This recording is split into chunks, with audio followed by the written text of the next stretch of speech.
what's really interesting about young people who consider themselves athletes, who are engaged in sport, are becoming kids who need to figure out how to move their bodies in other ways. For some of them, the motivation of the community, the support of the community, the connection to the community, without that, they're actually just not as motivated, or don't have, or aren't in the routine of doing the physical activities.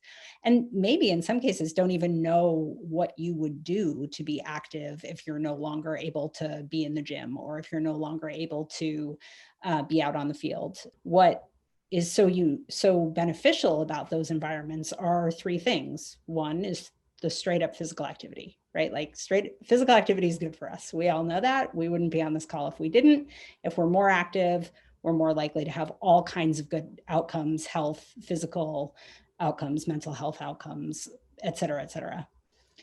The second thing is the experience of dosed stress as a way to build resilience, right? As a way to continue, there's sort of a misperception around resilience, in that you can learn how to be resilient when in fact you can't. You have to experience resilience. It is actually the biological, sort of process of being able to tolerate stress.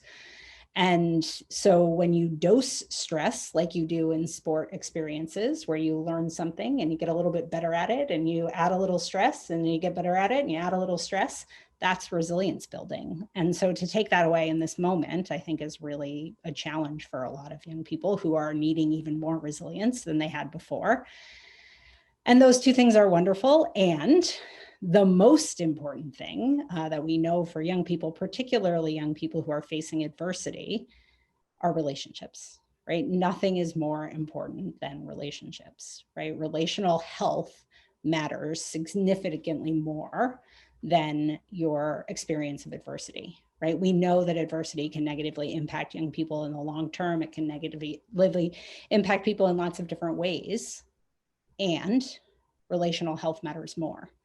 And so right now, when we're taking that away from young people, I think, to Dahia's point, we will face the consequences of that for a really long time.